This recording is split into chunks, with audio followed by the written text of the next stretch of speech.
buenas tardes a todas y todos quienes nos acompañan en esta transmisión. A nombre de la Secretaría de Cultura, a través del Centro Nacional para la Preservación del Patrimonio Cultural Ferrocarrilero, les damos la más cordial bienvenida. El día de hoy tendremos la quinta sesión del curso El Mexicano, la primera línea férrea del país. Espacio dedicado a presentar un abanico de investigaciones y reflexiones desde las distintas miradas disciplinares, además de abrir un diálogo sobre el impacto multidimensional de la construcción y puesta en operación del ferrocarril mexicano durante el siglo XIX. Se indagará sobre su origen e historia, profundizando en la relación entre ferrocarril y sociedad. Se revisará la bibliografía y diversas fuentes actualizadas, sugiriendo, lo más importante, nuevos enfoques de investigación. Esta sesión forma parte del tema titulado Representaciones artísticas y literarias, y tendremos la participación de tres grandes investigadoras, de la doctora Marisela Dorante Soria, de la doctora Diana Hernández Suárez y de la doctora Edith Negrín, quienes nos darán un panorama sobre los impactos culturales y la influencia que tuvo en la sociedad el ferrocarril mexicano. Aprovecho para recordarles que si tienen alguna pregunta, levanten su mano en la plataforma de Zoom para que puedan ser considerados y para que esta actividad sea más dinámica y se le pueda dar la posibilidad a que sus participaciones sean escuchadas por todas y todos. Es importante que las preguntas sean muy puntuales, eso sí les pedimos que sean muy puntuales, muy concretas y sobre todo que se ajusten a lo que están exponiendo las investigadoras. A continuación, voy a leer la semblanza de nuestra primera docente invitada. Marisela Dorante Soria es licenciada en Historia por la Universidad Autónoma del Estado de México, maestra y doctora en Historia del Arte por la Universidad Nacional Autónoma de México. Actualmente es docente de posgrado en Humanidades de la Facultad de Humanidades en la Universidad Autónoma del Estado de México, actividad integrada a su estancia postdoctoral académica por México con beca otorgada por el CONACYT en esa institución, con el proyecto titulado Análisis Visual y Lingüístico en los títulos primordiales, alegorías de fundación y reelaboración simbólica en manuscritos indígenas novohispanos. Es candidata a investigadora nacional del Sistema Nacional de Investigadores. Ha realizado actividades de difusión, publicaciones y participado en eventos académicos. Sus líneas de investigación son análisis de imágenes, historia del arte y apreciación artística, reelaboración simbólica en documentos novohispanos de tradición indígena, estudios sobre imágenes prehispánicas y coloniales, documentos prehispánicos y coloniales, códices, mapas, planos, títulos primordiales, correlación de la imagen, la historia y el discurso literario. Con nuestra institución ha colaborado con artículos para nuestra revista digital Mirada Ferroviaria, en donde ha realizado un análisis en torno a las distintas representaciones y reproductibilidades del ferrocarril mexicano, para reflexionar sobre su estructura constructiva y su expresión formal durante el siglo XIX y los principios del siglo XX. El día de hoy nos expondrá el tema titulado El ferrocarril y la modernidad en el México decimonónico, éfrasis e imágenes. Antes de cederle la palabra a la doctora Marisela Dorantes, les pido que por favor, por respeto a nuestras docentes, apaguen el micrófono y ya posteriormente, cuando sea el momento de la sesión de preguntas, lo puedan abrir y participar de manera activa. Sin más, te damos la palabra, Marisela. Muchísimas gracias. Muchísimas gracias, Jonathan, por la presentación. Y bien, mis primeras palabras van de agradecimiento a la maestra Teresa Márquez Martínez, directora del Centro Nacional para la Prevención del Patrimonio Cultural Ferrocarrilero, por invitarme a formar parte de este curso El Mexicano en la primera línea férrea del país, así como también a Román Moreno Soto, que coordina este curso, y por supuesto también a las instituciones participantes, como son el Instituto de Ciencias Sociales y Humanidades, Alfonso Vélez Pliego, de la UAP, del Instituto de Investigaciones Lingüístico-Literarias de la Universidad Veracruzana. El propósito de mi presentación se centrará en mostrar los resultados de una investigación que he desarrollado en distintos momentos desde el año 2017 y que ha tenido como piedra de toque el estudio de las imágenes en torno del ferrocarril mexicano. El primer acercamiento que tuve, déjame avanzarla aquí. El primer acercamiento que tuve a la visualidad del ferrocarril como objeto de reproductibilidad y difusión de la modernidad fue a través de la obra de José María Velasco, intitulada El Puente de Mecla, por la que logré advertir cómo la construcción de las líneas férreas en México significaría en un proyecto que sería la llave del crecimiento económico, a lo que debemos sumar cómo la ingeniería solventó las dificultades técnicas de su construcción por los accidentes geográficos en la ruta México-Veracruz, derivado de pendientes, de elevaciones y profundos abismos. Manuel Rivera Camba, en 1880, relataría cómo el ferrocarril mexicano fue una obra impracticable, ya que parecía que la naturaleza había querido oponerse a la vía férrea por la convulsa topografía. En esa zona. Gracias. De las cumbres de Maltrata. Obstáculos que fueron superados por los ingenieros que dominaron a las soberbias e imponentes montañas al colocar al borde de sus profundos abismos los rieles del ferrocarril para salvar la sinuosidad del terreno, mismo que se distinguía por los precipicios, pero que también se convertiría en testimonio de las grandiosas obras de la ciencia.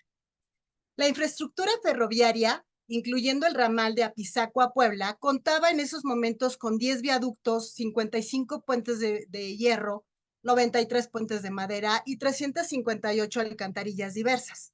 Los puentes de mayor tamaño fueron el de la Soledad, Paso Ancho, Paso del Macho, San Alejo, Río Seco y por supuesto el puente de Mecla. Este último con una curva que permitía al viajero observar una de las más notables vistas del camino. Volviendo al ferrocarril como protagonista de la plástica del siglo XIX, pintores, litógrafos, como cromolitógrafos y fotógrafos lograron hermanar en sus composiciones la majestuosidad de la naturaleza y la maestría del hombre, logrando hacer vivencial para el observador lo plasmado en sus obras. Enfaticemos que el contexto histórico resulta primordial para comprender el papel de la visibilidad del ferrocarril mexicano como vehículo para encumbrar el idealismo progresista en aras de demostrar que todo el territorio de la nación estaba articulado, por lo que la sociedad cubriría sus necesidades a la vez que obtendría seguridad y gozo en función de la felicidad. Beneficios que eran respaldados por la divina providencia, ya que habría elegido a México para que gozara de una de las mayores invenciones de los tiempos modernos, el ferrocarril.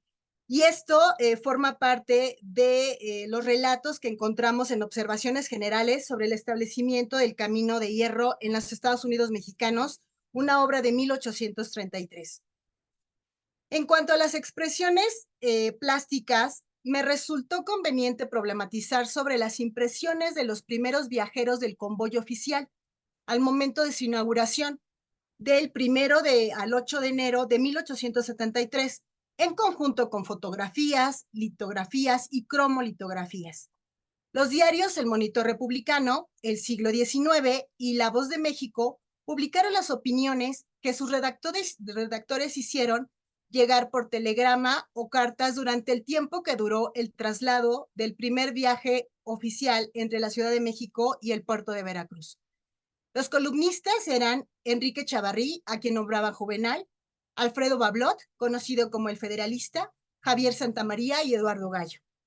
La narrativa detalla los preparativos a la salida del convoy, así como el paisaje festivo en cada estación por la que atravesaba la locomotora y los vagones de pasajeros.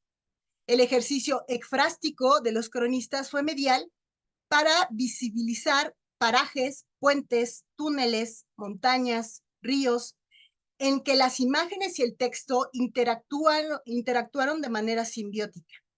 Para comprender a detalle esta perspectiva, definamos a la ekfrasis. El término ekphrasis proviene del griego ek, que significa fuera, y phasein, que es hablar, por lo que su objetivo es comunicar algo. En la literatura, busca representar un objeto visual. En el ejercicio que presentaron los colaboradores de los diarios, el discurso logra evocar el paisaje que se descubría ante ellos mientras avanzaban en el camino de hierro. Esta narrativa fue el eje conductor para identificar obras plásticas que en un primer momento podrían conducirnos a pensar que todas ellas se realizaron en un solo instante. Sin embargo, al profundizar la investigación, advertí que algunas fotografías fueron fuente de inspiración para imágenes de historia del ferrocarril mexicano, obra editada por Adolfo Gustavo Bas y Eduardo Gallo en 1874, con litografías de Santiago Hernández, Antonio Orellana, José Villasaña, Ezequiel Iriarte, Porceros y Sánchez. En esta imagen, ustedes están visualizando las fotografías recuperadas de Abel Briquet, así como imágenes que se corresponden o litografías de historia del ferrocarril mexicano, como cromolitografías de álbum del ferrocarril mexicano. Y algunas de ellas es una composición exacta, ¿no? Y ya veremos más adelante por qué lo refiero de tal manera. Bien, para comprender la notoriedad de la fotografía y su papel en la segunda mitad del siglo XIX, tendremos que detenernos en Alfred Briquet, más conocido por el seudónimo de Abel Briquet, a quien se le consideró como el fotógrafo del progreso y la modernidad.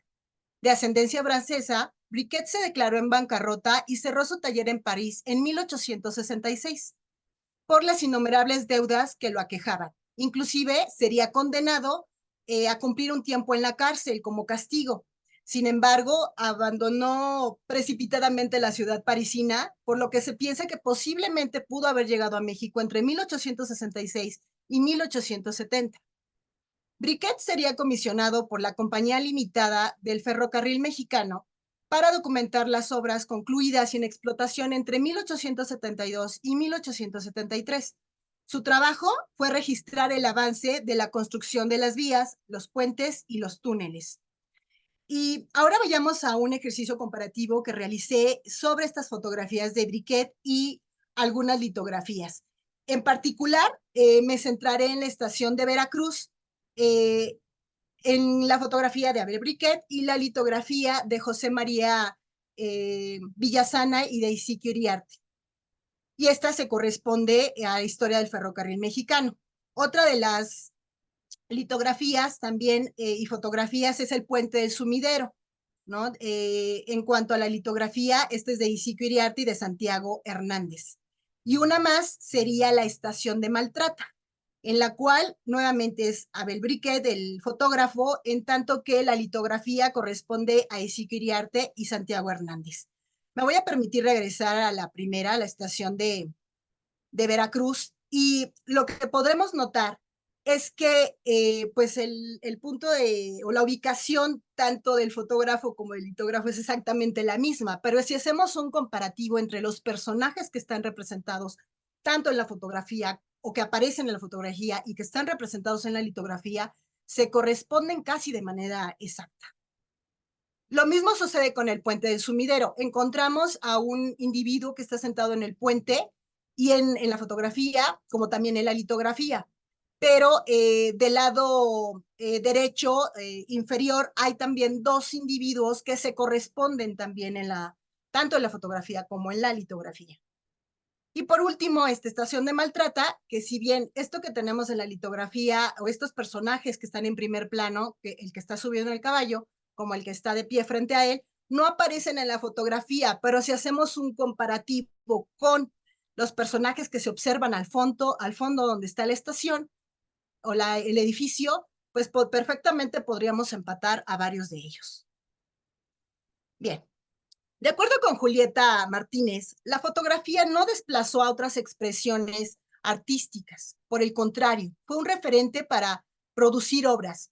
Recordemos que en la segunda mitad del siglo XIX se buscaba propiciar veracidad a partir de dibujos del natural, por lo que Edouard Charton, quien fuera editor de la publicación Le Tour du Monde, en su primer número, en 1860, señalaría que gracias a la fotografía se acentuaba la fidelidad de los grabados. Y cito, La fotografía, que últimamente se está difundiendo en todas las regiones del mundo, es un espejo cuyo testimonio material no puede ser sospechoso. Es un espejo y que debe preferirse incluso a dibujos de gran mérito si levantan la misma duda. En las primeras 26 entregas que acabamos de terminar, varios de nuestros grabados más notables se han realizado a partir de fotografías. También podemos confiar en los dibujos hechos al natural. Cierro cita. La objetividad pretendida en las expresiones decimonónicas fue alcanzada por la fotografía, al apegarse a la certeza de la naturaleza, al ser aprendida, es decir, tomada por la tecnología.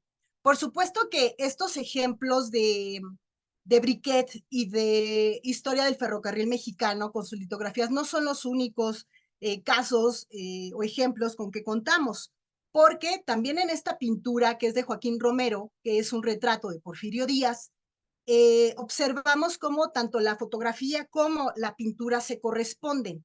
Por supuesto que veamos que en la pintura lo que hizo Joaquín Romero pues no fue emplear este fondo simulado que encontramos en la fotografía de un interior, sino lo que hizo fue colocar al castillo de Chapultepec como marco de la figura o de la representación del general Díaz. Centrémonos nuevamente en el ejercicio ekfrástico de los relatores y en las obras que plasmaron los espacios alusivos al camino de hierro entre la Ciudad de México y Veracruz. En la narrativa que les expondré a continuación, conjunté las crónicas de los colaboradores de los diarios durante los 8 días que duró este viaje y las conjunté con imágenes. Solamente consideré el viaje de ida, ya no de vuelta, porque eso implicaría mucho más o implica mucho más tiempo, ¿no? Para hacer esa referencia. Bien. En la Ciudad de México se vivía una gran algarabía desde los días previos a la inauguración de la línea férrea más importante. Bullicio que se manifestaba en los establecimientos comerciales que estaban atiborrados de personas presurosas por adquirir ropa, petacas, paraguas y guantes para el viaje que emprenderían a Veracruz. La noche previa a la salida de la primera expedición, la ciudad se había iluminado con hogueras que advertían el trabajo de quienes preparaban la festividad, mientras que la estación Buenavista estaba alumbrada por lamparitas de gas colocadas en faroles puestos entre trecho y trecho de las vigas. Eran las 2 de la mañana cuando las locomotoras se dispusieron en las vías de la estación para iniciar el recorrido. A las 3 horas los vagones estaban posicionados de manera conveniente. Entre tanto, pasajeros y personas que no habían asistido más que a observar la partida de los trenes se reunieron en torno del convoy. Una hora después, a las 4 de la mañana, el repiqueteo de las salvas de artillería anunciaba la salida del presidente Sebastián Lerdo de Tejada del Palacio. Ya en la estación, el señor Lerdo se veía congraciado, rejuvenecido y con ojos brillantes estrechaba las manos de aquellos que realizarían, junto con él, el primer viaje oficial del ferrocarril mexicano. A las 5 de la mañana, el silbido de la locomotora irrumpió la algarabía como homenaje a la paz y al progreso, mientras efusivas dianas del primer batallón anunciaban la salida del convoy presidencial, que integró a ministros, diputados, generales y otros ciudadanos de renombre. La caravana tenía 4 coches de pasajeros y 4 de escolta, los cuales destacaron por su elegancia. El momento estaría enmarcado por el orden de un público que despedía al tren entre aplausos, frenéticos gritos de vivas y una alegría apenas contenida, mientras la ciudad se llenaba de estruendo con un segundo repiqueteo de las salvas que anunciaría la salida del tren de la capital. Una hora después, a las 6 de la mañana, un segundo convoy partiría con mujeres de familias renombradas de México y con periodistas que dieron cuenta de tan significativo acontecimiento. La primera estación a la que llegó el convoy fue Tepexpan, lugar en que tendrían un contratiempo, ya que 3 enormes piedras estaban en medio del camino y habían sido colocadas por unos indios para que el tren se descarrilara. Sin embargo, el incidente no tuvo consecuencias. El tren continuó su camino. Conforme avanzaba, las autoridades y la población celebraban a la modernidad con música y decoración vistosa. Será a partir de la estación Boca del Monte, en Puebla, que la éfrasis se volvió vivencial, debido a los accidentes geográficos, aspecto que se visualiza en lo profuso de las imágenes de historia del ferrocarril mexicano. Eran las 2:20 de la tarde cuando llegaron a la estación Boca del Monte. lugar donde degustarían el almuerzo que preparó el cocinero francés Maurice Porras, mismo que distinguía noche tras noche con sus platillos en el Tívoli de San Cosme en la Ciudad de México. Y este restaurante fue inaugurado en 1872.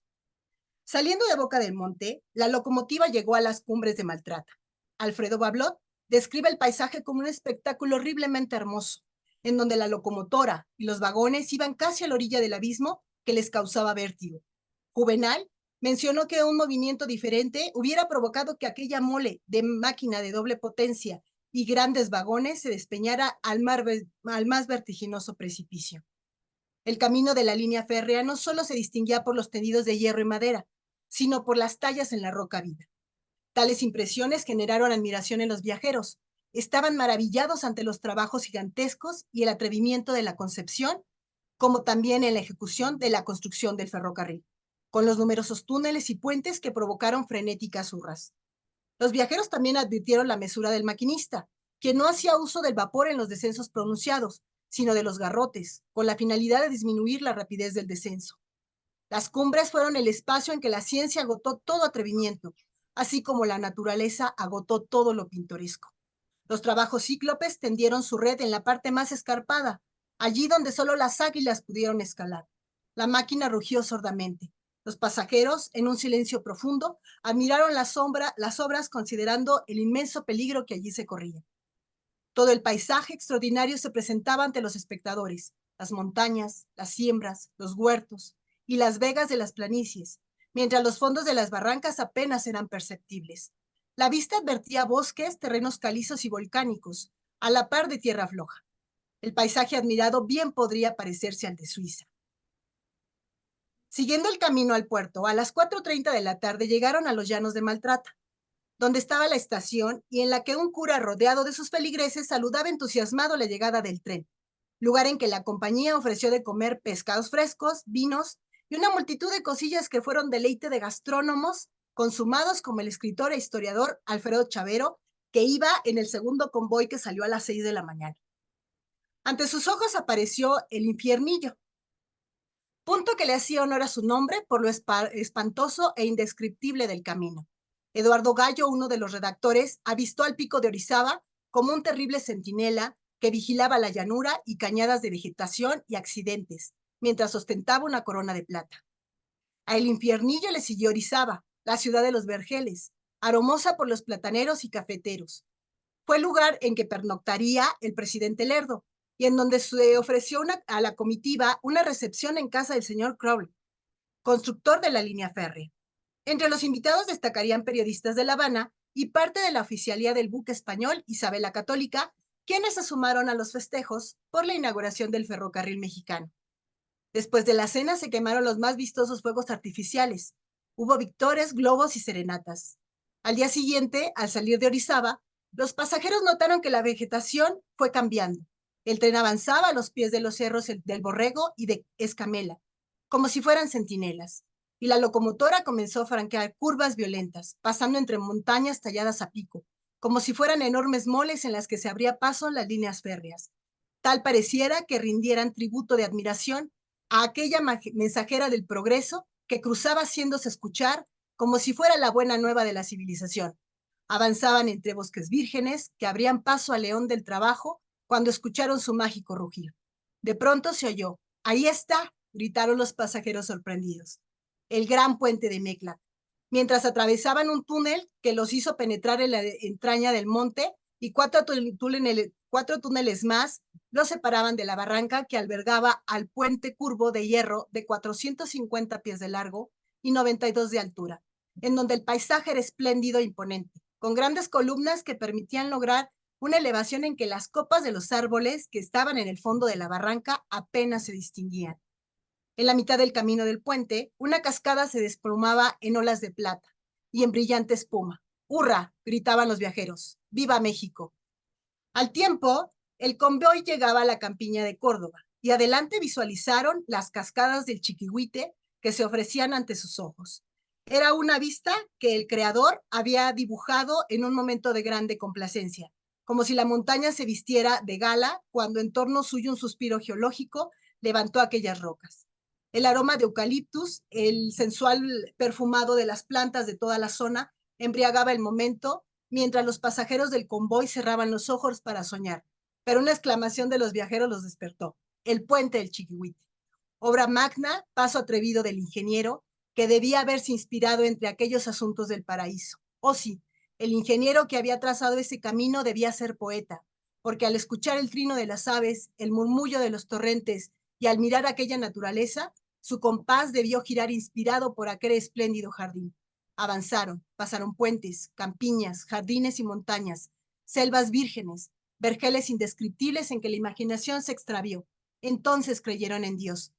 Poco a poco se acercaban a la heroica. En un momento estaban en el paso del Macho y de pronto ante el puente de la Soledad. Magnífico, extenso y sumamente atrevido. Por fin vieron los médanos mientras la brisa del mar les dio en la cara.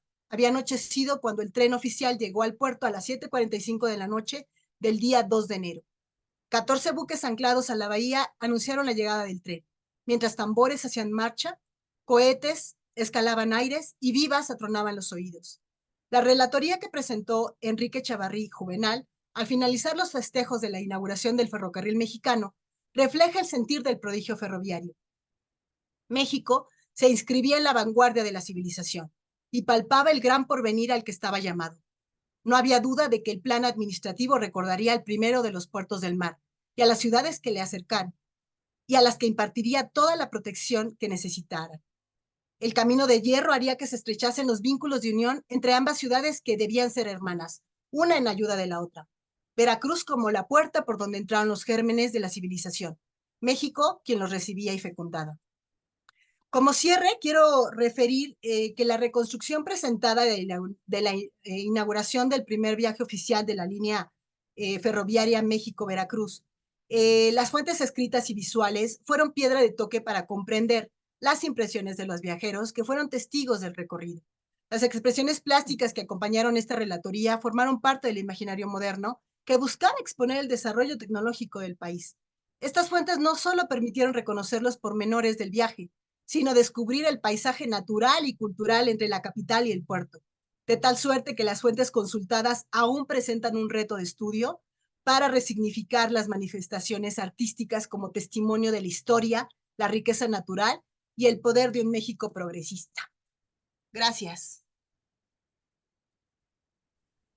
Muchísimas gracias a ti, Marisela, por tu excelente exposición que nos da muchísimo, muchísimo para ir formulando preguntas y demás. Al final de la sesión, bueno, abriremos el diálogo y, pues bueno, toca leer y compartir la semblanza de la siguiente investigadora, Diana Hernández Suárez, quien es doctora en filosofía por la Universidad Libre de Berlín. Desde febrero de 2023 es investigadora de tiempo completo en la Universidad Veracruzana. Entre sus principales líneas de trabajo se encuentran la historia de las ideas estéticas en América Latina en el siglo XIX y las primeras décadas del XX, así como las representaciones visuales y relatos de viaje en torno al ferrocarril, las poéticas del Gran Caribe, estudios de la prensa ilustrada, estudios visuales e intermediales, nuevas tecnologías en el arte y la literatura finisecular. Es candidata al Sistema Nacional de Investigadores.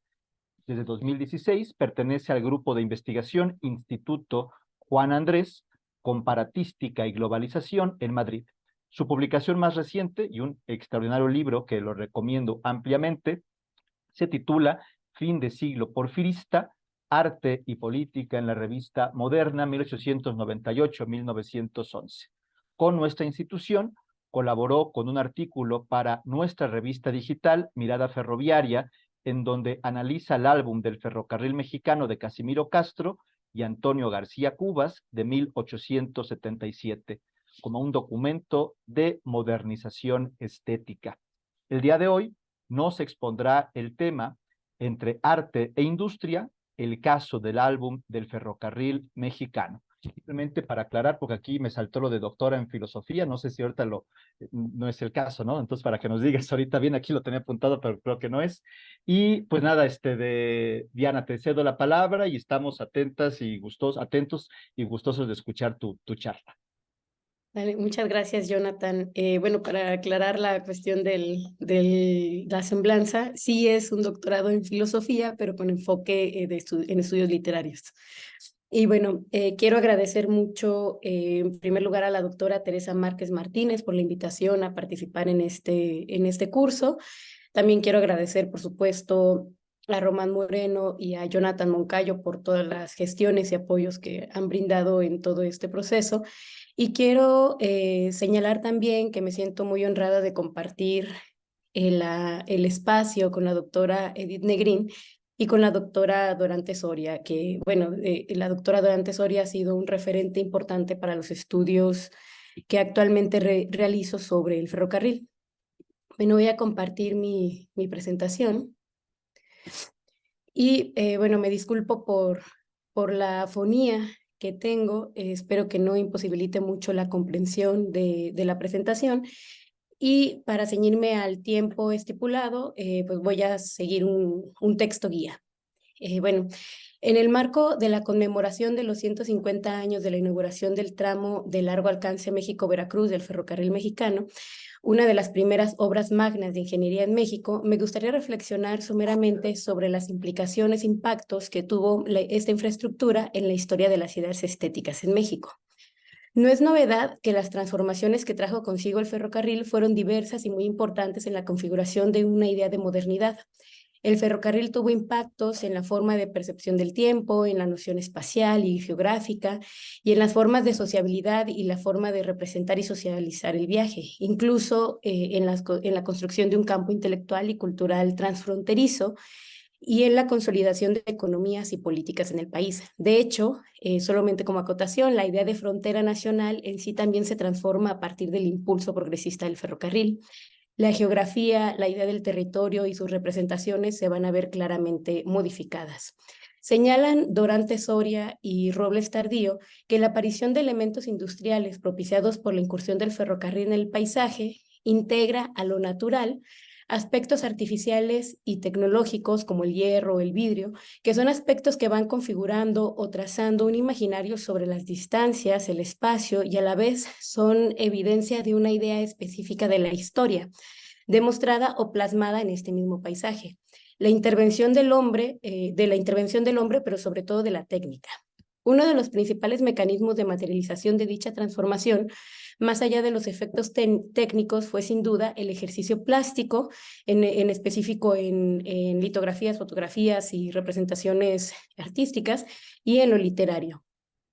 De hecho, en nuestro patrimonio artístico y literario hay un gran número de ejemplos de representaciones del paisaje transformado, así como de cierto entusiasmo literario que despertó el ferrocarril. En mi caso, me interesa mostrar los alcances de la transformación artística por medio del entrecruzamiento entre el valor estético y el reconocimiento tecnológico en un artefacto que se pensó como medio del progreso, la paz y la prosperidad moral, es decir, el ferrocarril. Este artefacto se convirtió en un símbolo de exaltación del progreso industrial y material, al que no fueron ajenas las representaciones estéticas. Si bien mucho se ha estudiado el impacto que tuvo esta máquina en el arte plástico, así como se han realizado amplios estudios sobre la literatura de viajes, poco se ha estudiado en la producción del dispositivo cómo impactó o cómo se representó en soportes bibliomerográficos. Y resulta importante estudiar cómo y en qué forma el ferrocarril se representó con el fin de mostrarlos tanto como referentes entusiastas de este progreso, como a la vez mostrar cómo se está afectando la práctica de lectura y en sí la forma de entender estos artefactos en relación con el progreso. Cuando el 1 de enero de 1873 el presidente Sebastián Lerdo de Tejada inauguró el ferrocarril mexicano, se aumentaron evidentemente el número de viajeros, tanto nacionales como europeos y angloamericanos, y tanto ellos como los mexicanos, con ellos se duplicó el número de crónicas y relatos de viajes. Algunas de estas crónicas de viajes aparecieron en guías de caminos que estuvieron redactadas no por literatos, sino por ingenieros, por ejemplo, lo que extendió la condición y la legitimidad de escritor ya no solo a los literatos y escritores consagrados, sino a aquellos constructores de ferrocarriles. Por ejemplo, en el caso del ingeniero civil Manuel Rivas Cambas, que escribió o que coordinó el libro México Pintoresco, Artístico y Monumental, que es un libro en el que es posible encontrar varios ejemplos de estética literaria y gráfica en torno al ferrocarril. Esto se opone a la excesiva formalidad de la disciplina estética, que durante el siglo XIX pretendió reducir la poesía y la literatura a una cuestión de percepción acústica, de declamación y de pureza en las formas y contenidos, así como en los géneros. Y este tipo de trabajos bibliográficos es una clara oposición a las artes útiles, es decir, a la ingeniería, a las matemáticas y a las artesanías. De esta forma, los informes técnicos, eventos noticiosos sobre el tren se conjugan con los intereses por estetizar el ferrocarril y la experiencia de viaje, lo que se traduce en una suerte de obras híbridas en cuanto a los límites genéricos. Otro ejemplo que tiene que ver con la visualidad y que no se reduce a la representación gráfica de litografías, grabados, pinturas o fotografías, sino que también se traslada a la literatura, más allá que como descripciones o posibilidades ekfrásticas, se desarrolla como posibilidades técnicas que más adelante van a configurar una poética, muy cercanas ya a las vanguardias. Este es el caso del álbum del ferrocarril mexicano de Casimiro Castro y Antonio García Cubas. Este libro no presenta en sí una discusión filosófica sobre el arte, es cierto, pero permite ver la materialización de una larga polémica sobre los límites de las artes y las posibilidades de representación visual en relación con la tecnología y en específico con la literatura. La propuesta particular es pensar cómo la representación sobre el ferrocarril estuvo en función no solo de pensarlo como el símbolo del progreso, sino ante todo como un objeto estético en sí mismo, es decir, un motivo de estetización y de reflexión sobre los alcances y posibilidades de las artes. Otro ejemplo de este tipo de producciones bibliográficas a caballo entre el ensayo literario, la crónica de viaje e informe técnico, con la intención de estetizar directamente el ferrocarril como símbolo y figura, es La historia del ferrocarril mexicano, que aparece en 1874 por Gustavo Adolfo Baz y Eduardo Gallo. Otro ejemplo es la guía de viajeros de México a Veracruz, que además incluía una serie de directorios de negocios de las ciudades en Veracruz, Orizaba, Huamantla, Puebla y México, de Gustavo Gobkowski y de Gustavo Baz.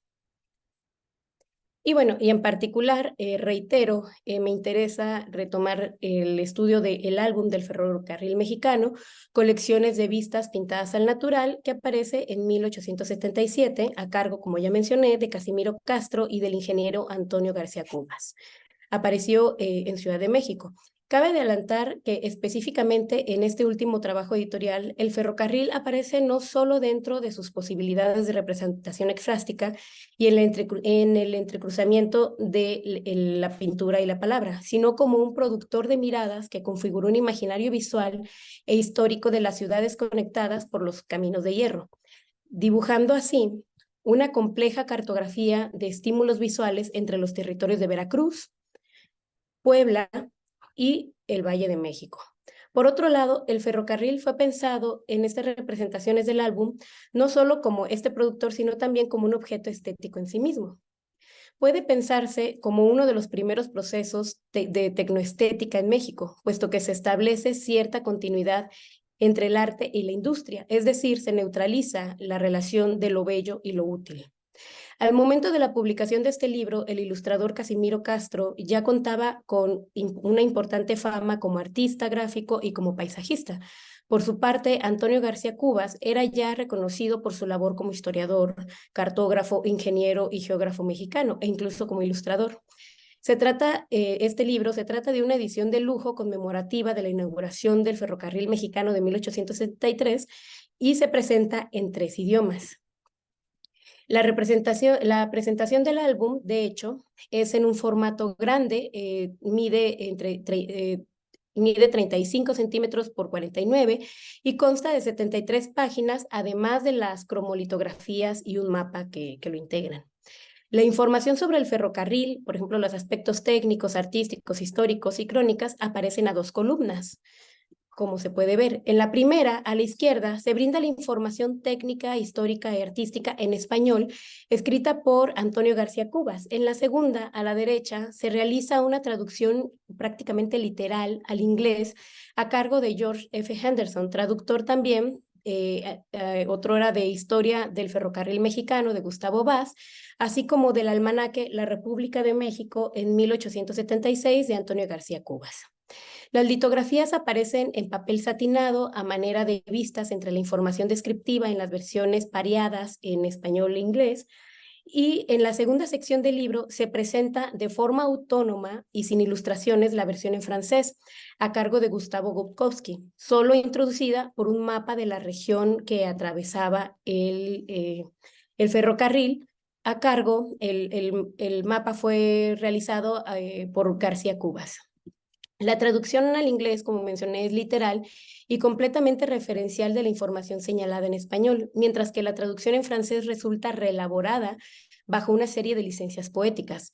Se retoma la información descriptiva y técnica en español, sin embargo, se añaden alusiones tecnológicas y comparaciones paisajísticas que no aparecen en la versión original. El traductor Goukovsky, para este momento de la publicación, ya se había consolidado como un importante letrado al servicio de la literatura y del desarrollo intelectual de la época. Ahora bien, el estudio material de este libro, en sus entrecruzamientos entre texto e imagen, permite ver cómo se transforma la idea de literatura, de libro y de lectura. El libro tiene la estructura de una guía de viajero, pero el formato lo vuelve poco práctico para fungir este papel, por lo que se evidencia la intención de crear un artefacto bibliográfico que recuerde ciertos modelos útiles, pero dentro de una configuración o construcción artística de lujo. Literariamente, el texto se asemeja fuertemente a la crónica de viajes, poniendo especial énfasis en los alcances visuales de los viajeros y sobre todo en lo que les tocaría imaginarse o concretamente ver en las vistas al natural que tiene el álbum, tales como las vistas aéreas, por ejemplo esta que estamos viendo, los pasos por puentes, las imágenes que recordarían incluso el proceso de construcción del ferrocarril. Y bueno, leo la parte introductoria del álbum, justo como para ir entendiendo las características literarias de esta propuesta. Cito: Si desde el baje que surca las aguas del Golfo de México, el viajero contempla las costas veracruzanas y el aspecto imponente del Citlaltépetl, de ese faro colosal que la naturaleza ha levantado en el corazón de la sierra, puede ya imaginarse las rugosidades del suelo, que muy pronto han de ofrecerle en su rápido trayecto los más violentos cambios en la temperatura, en la vegetación y en el paisaje. Hasta aquí la cita. A la par de estas detalladas y poéticas descripciones paisajísticas, se introduce información técnica, histórica, como efemérides e información económica. Cabe señalar que la información técnica corresponde a los desafíos que la ingeniería tuvo que superar en algunos casos casi de forma épica, para lograr concretar la magna obra de infraestructura. Esta relación entre prosa poética y la información técnica vuelve este texto una suerte de híbrido que se asemeja más a un ensayo que a una crónica en sí. De hecho, puede verse la asociación del Pico de Orizaba, un elemento natural, como un faro y producto de cierto artificio de la voluntad de la naturaleza. Más adelante se agrega, cito: tales son en general las impresiones que el viajero recibe durante su rápido trayecto de Veracruz a México, que la locomotora, con su irresistible fuerza impulsiva, en unas cuantas horas de movimiento, transpone las sabanas de las cosas, llega a las primeras alturas, escala la cordillera y encumbra la mesa central, sin que le sirva de obstáculo ni barrera las barrancas y precipicios, las cumbres y desfiladeros de las montañas. Un leve apoyo le sirve para sustentarse en los aires.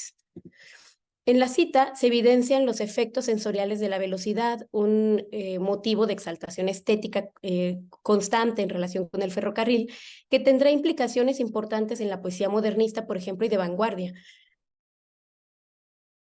que el tren trajo consigo transformaciones en las posibilidades artísticas en general, tanto en lo visual principalmente como en las literarias y las musicales. Estudiar los procesos de percepción que introdujo esta nueva forma de viajar, de sentir, de trasladarse, de asimilar el tiempo y sobre todo de reconocer el paisaje al otro y a uno mismo, en sí es una forma de construir la modernidad, que tiene que ver con la idea de visualidad, lo que además permite legitimar mucho mejor el estudio de la traslación técnica de lo visual ilustrado en relación con la representación literaria.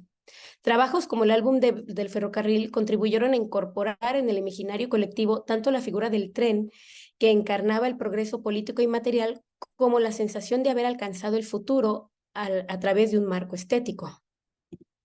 Se tenía la sensación de estar un grado de civilización más arriba. El ferrocarril, entonces, además de motivo estético, se entiende como un artefacto que produce sensaciones estéticas y propicia nuevas metáforas, nuevas formas de narrar e incluso nuevas formas poéticas, con el fin de representar literariamente la visualidad y lo sensitivo que se está propiciando con el ferrocarril. Estos efectos, si bien no están presentes como tal en este artefacto literario visual, que es el álbum del ferrocarril, sí lo vamos a encontrar posteriormente en muchos relatos modernistas, como por ejemplo el relato de Rubén M. Campos en Páscuaro, originalmente publicado en la Revista Moderna en 1905 y que recientemente tuve la oportunidad de recuperar y publicar en valenciana, por si están interesados en leer los recursos técnicos a partir del ferrocarril que emplea Rubén M. Campos en su técnica modernista.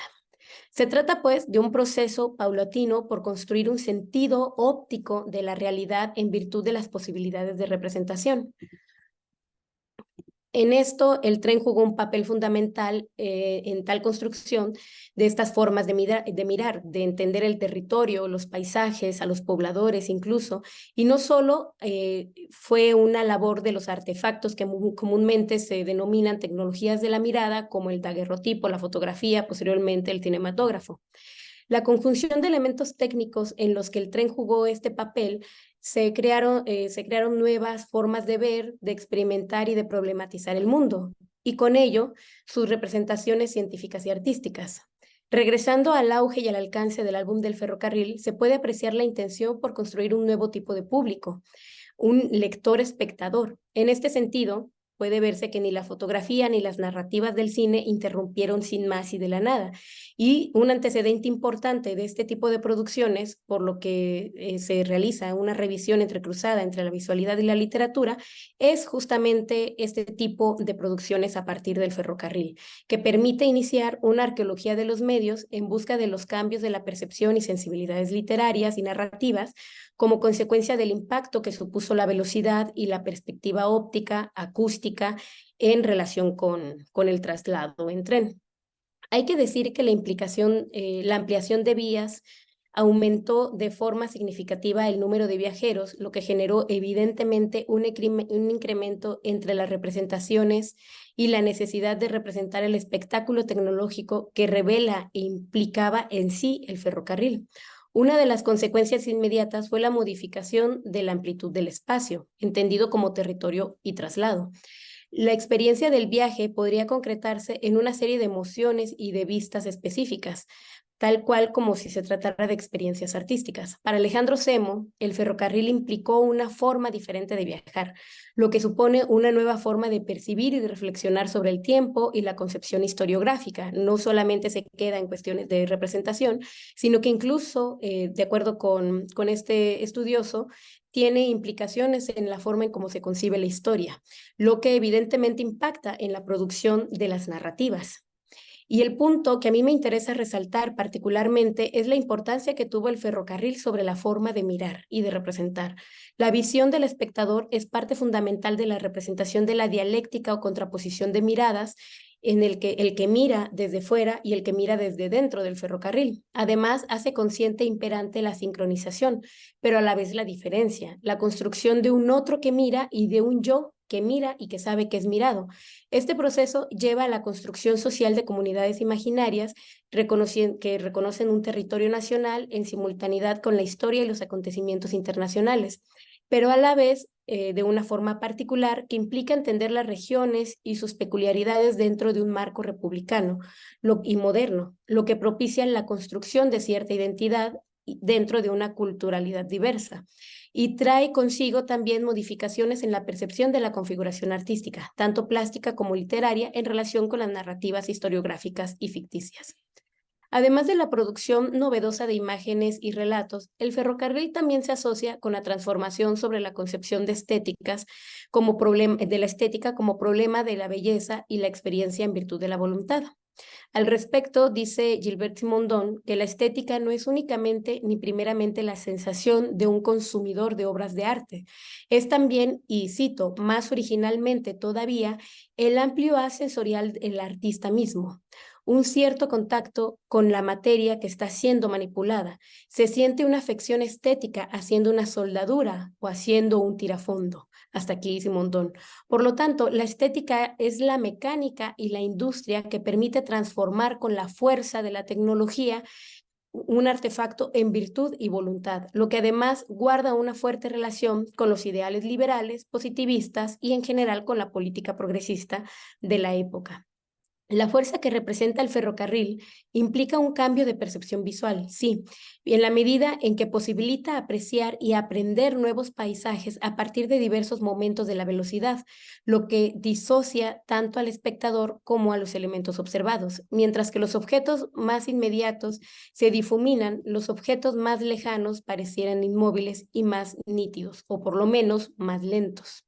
Sin embargo, todos los elementos naturales, a la vez que se conjugan con la impronta de la maquinaria y la modificación tecnológica, también se vulneran y se resignifican en las posibilidades de la ciencia. Hay, pues, una posibilidad de crear este yo en la expectativa o en la experiencia individual. Para Klaus Tellaweit, esta exaltación del yo permite que el ferroviario, por ejemplo, o el ingeniero o el viajero se representen en el ferrocarril en función de ellos mismos, como si de ellos mismos se tratara. Es decir, hay una unión del yo con la máquina, que es de alguna manera la exaltación del espíritu absoluto de Hegel.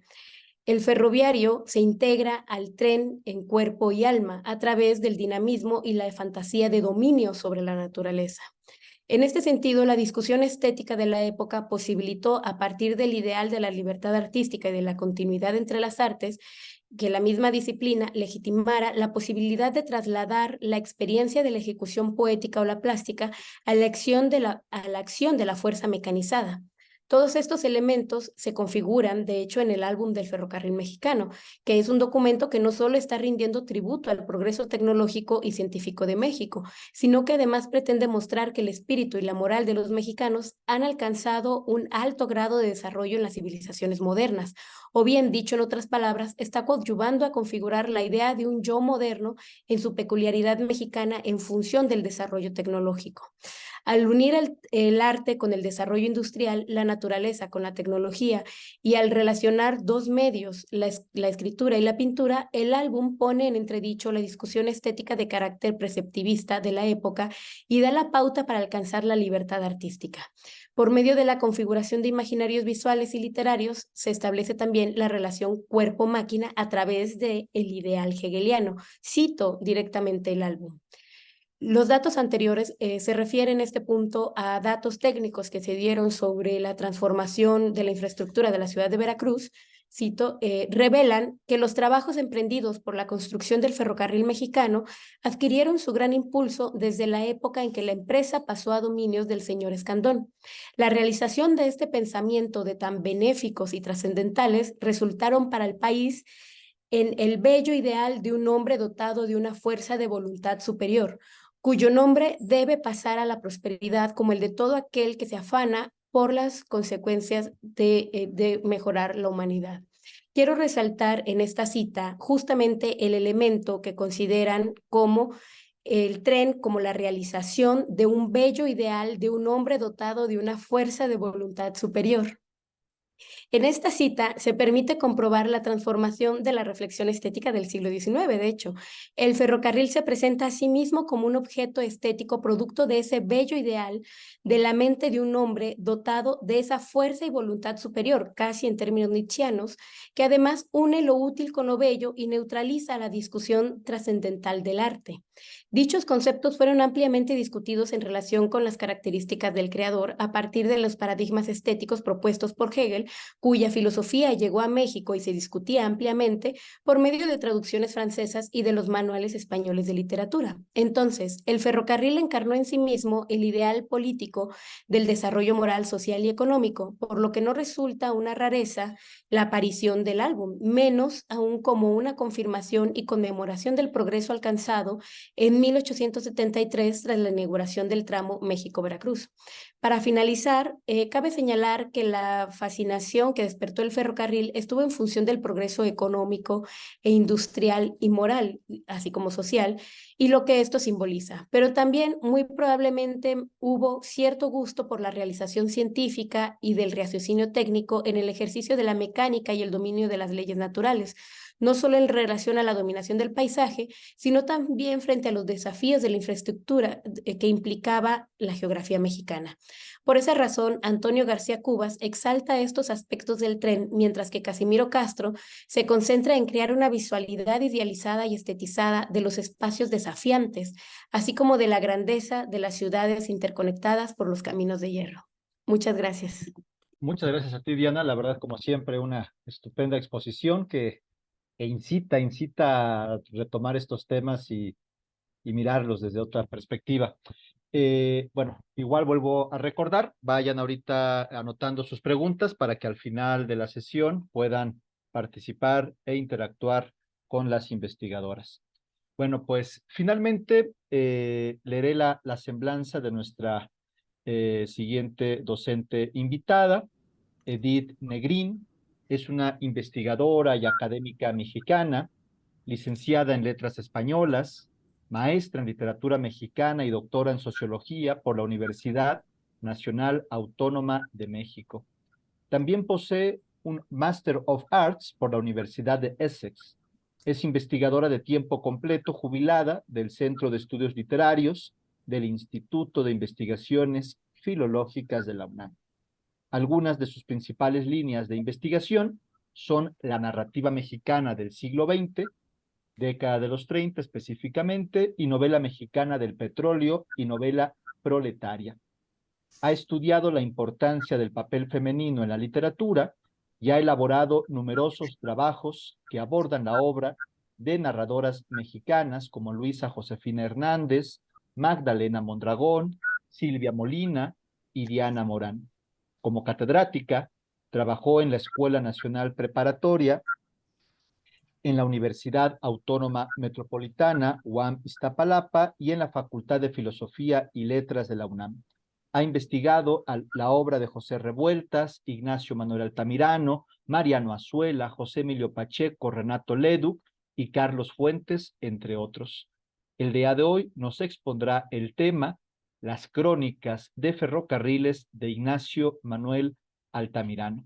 Muchísimas gracias, Edith, y un gusto poder escucharte. Bueno, primero que nada, quisiera agradecer la invitación a participar en este encuentro a la doctora Márquez Martínez y a los compañeros que nos están eh, acompañando en esta ocasión. Y quería decir que las dos ponencias anteriores, aparte de ser excelentes, las dos se conectan perfecto con lo que yo voy a hablar. Bueno, no podríamos comprender cabalmente la calidad de la aportación de Ignacio Manuel Altamirano, tanto al testimonio sobre los primeros viajes en ferrocarril mexicano, como al desarrollo literario del género crónica, sino tenemos una idea del entrañable ser humano que fue y lo vemos moverse en su contexto histórico. Estamos ante un hombre indígena que pasó de la marginación en un pueblo a la clase gobernante, eh, a la clase gobernante en la etapa de Benito Juárez, en una etapa de una increíble discriminación racial y una profunda inestabilidad social y política. El escritor viene al mundo en 1834, cuando México acaba de obtener su independencia política, después de lo cual vivieron los mexicanos, por decirlo suavemente, décadas sin sosiego, que a la distancia lucen como una caótica sucesión de levantamientos, golpes de Estado. Tan solo entre 1821 y 1850 hubo 50 gobiernos, sangrientas luchas civiles, intervenciones extranjeras, ese extraño enemigo del que habla nuestro himno nacional. Y esta acotación importa porque la existencia de Ignacio Manuel Altamirano en sus años formativos fue tan turbulenta como la del país.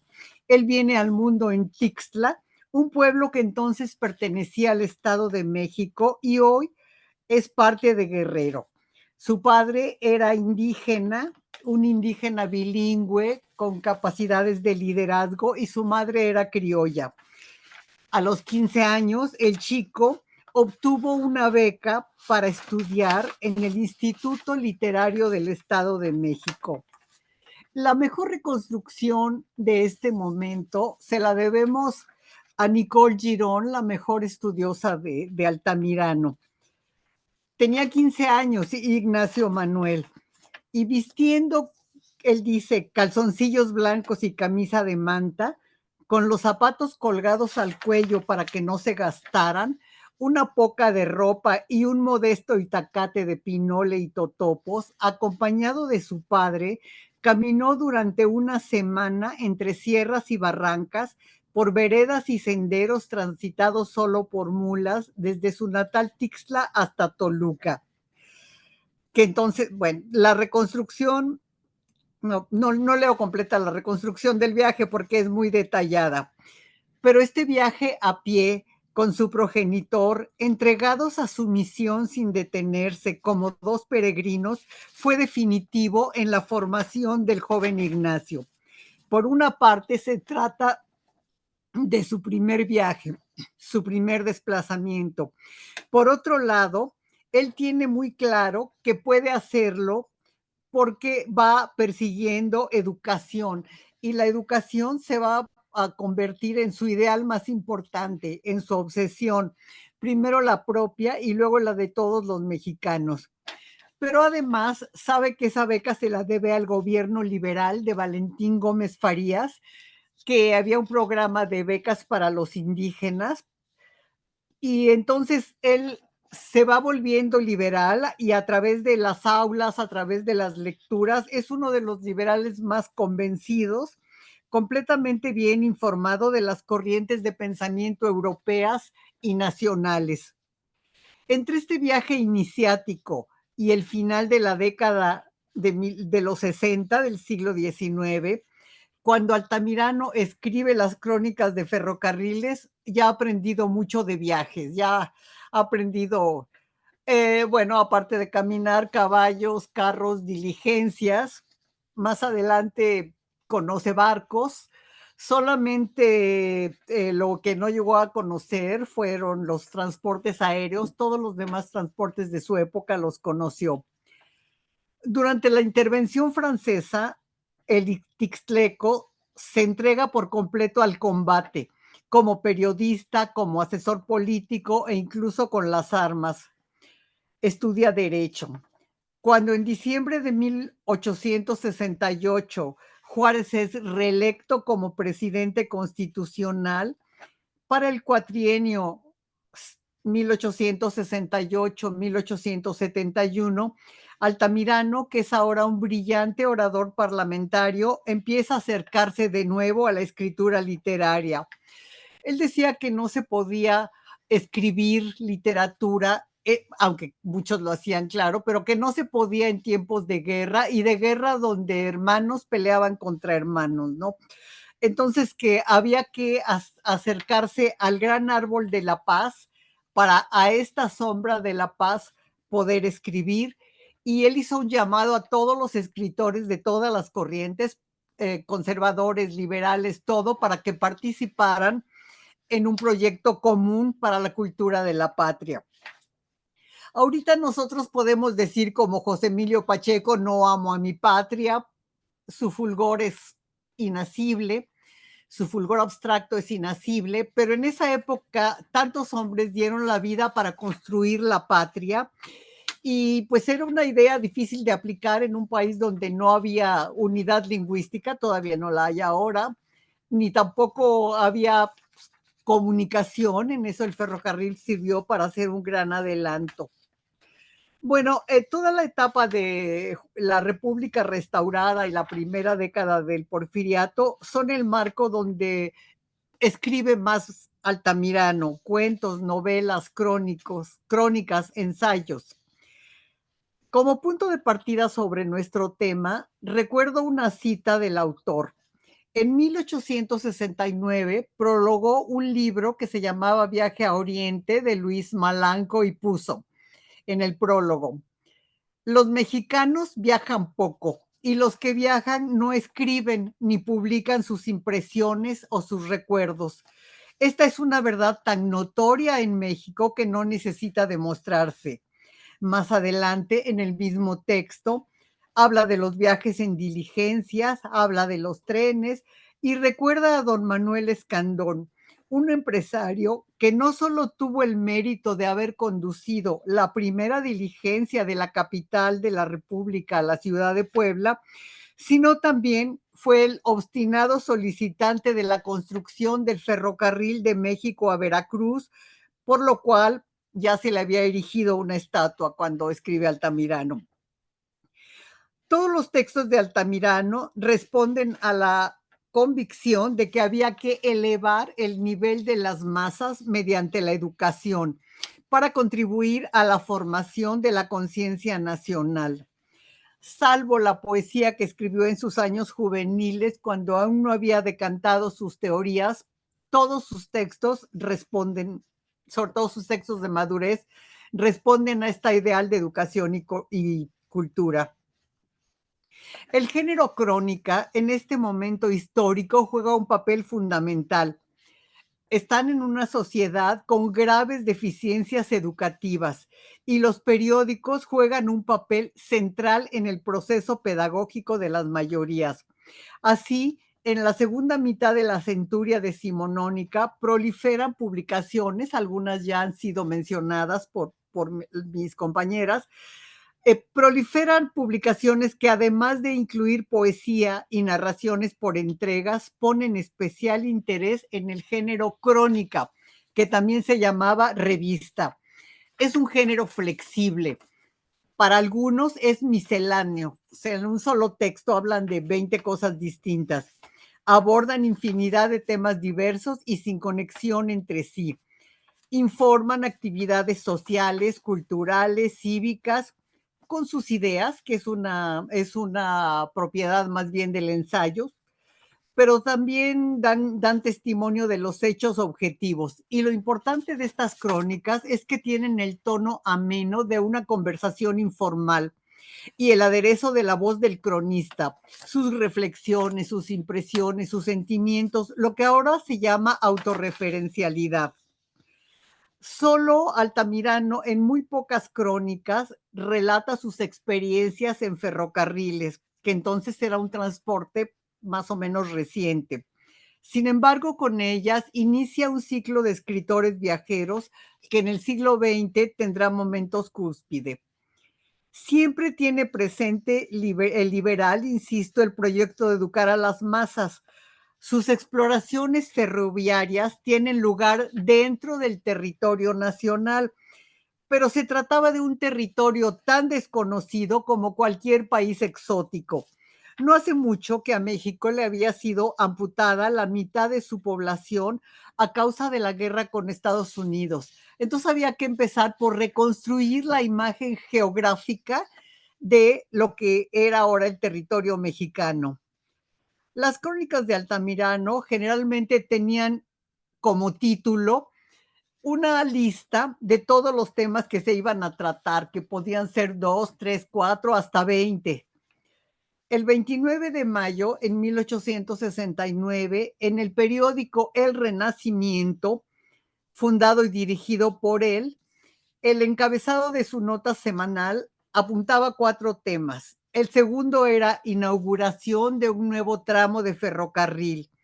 En el desarrollo del artículo, los temas estaban divididos por un espacio en blanco y un guión. Bueno, un poco de esto ya se ha comentado, pero pongo la cita de Altamirano. El miércoles, víspera de Corpus, se inauguró un nuevo tramo de ferrocarril de Apizaco a Santana Chiautempan. Una numerosa concurrencia de invitados del señor Escandón partió de Buenavista en un tren especial y llegó a Santana al mediodía. Ahí, en una vistosa y alegre enramada, le prepararon un lunch exquisito. El pueblo de Santana hizo a los empresarios un recibimiento triunfal, los paseó por el pueblo y los festejó con música y vivas durante 2 horas. En el párrafo siguiente dice, la descripción de los nuevos trabajos llevados a cabo por la empresa, del magnífico puente de hierro por donde atraviesa el tren una barranca profunda y de todo lo ocurrido en la inauguración merece un artículo aparte. Sin embargo, ese artículo que prometió nunca llegó a escribirse. En cambio, su crónica del 26 de junio del mismo año alude 2 veces al ferrocarril. Dentro de un encabezado donde hay 30 temas, hay uno que se llama Tlalpan. Explica que hacía mucho calor en la ciudad en ciertas épocas y que la gente iba a refugiarse a las casas de verano que tenían en Tlalpan, donde había unos jardines bellísimos. Cito, a consecuencia de la estación y por el tránsito constante de las gentes que marchan a los baños o a sus casas de campo, el ferrocarril de Tlalpan, a pesar de su terrible nombradía, está en perpetua actividad.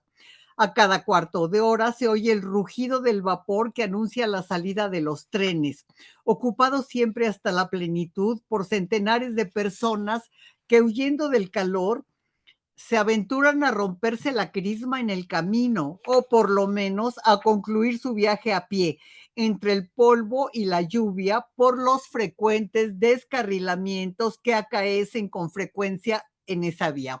En realidad había descarrilamientos en todas las vías, abundan las noticias. En la misma nota, otro encabezado dice, desgracia en el ferrocarril de Apizaco. Y dice, a los pocos días de celebrar la inauguración de un nuevo tramo de ferrocarril de Veracruz, tenemos que consignar la noticia de una terrible desgracia. Bueno, relata que al ferrocarril se subieron los pasajeros en Puebla, en Santana Chiautempan, para llegar a México el 17 de junio. Sin embargo, va explicando lentamente el episodio y genera suspenso entre los lectores. Dice, caía en los llanos de Apan un fuerte aguacero. Algunos dicen que una manga de agua se desató.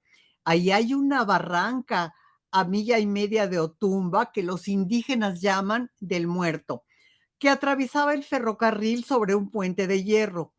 Como la lluvia creció extraordinariamente, para abrirse paso, arrancó el terraplén en que reposaban los durmientes a un lado del puente, dejando este en pie.